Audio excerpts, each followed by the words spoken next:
Salam guys, jumpa lagi dengan aku Syahman Abu Hassan. Dan kali ni aku nak share korang tentang barang ni, ValueMax Cordless Impact Driver. Apa yang ada dalam kotak ni? Jom kita bedah. Barang pertama, bateri cordless. Barang yang kedua, charger.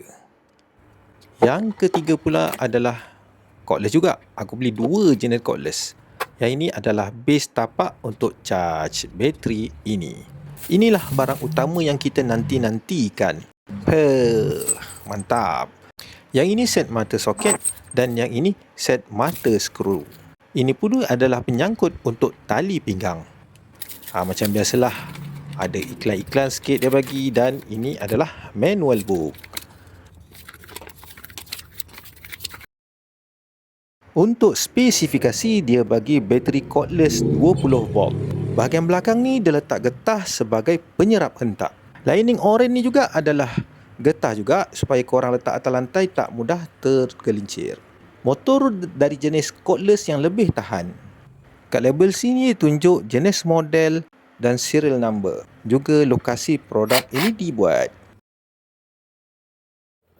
Pada mereka yang DIY macam aku, penyangkut ni memang sangat-sangat membantu waktu kita membuat kerja.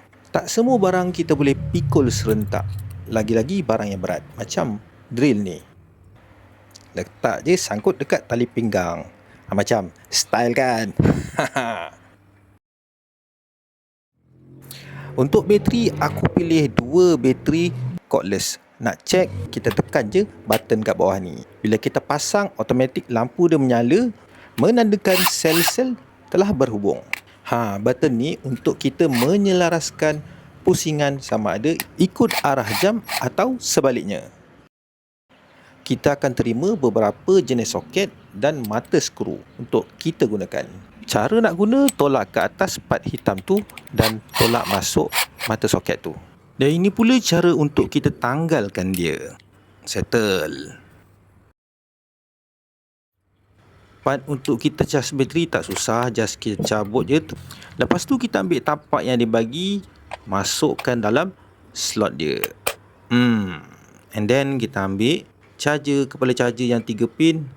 Untuk ni kita masukkan dia punya soket. Okey, kita masukkanlah cas dekat mana-mana kepala plug soket 3 pin. Okey, nampak lampu tu? Maksudnya elektrik dah masuk. Kita jumpa lagi pada perkongsian aku yang akan datang. Bye-bye. Assalamualaikum.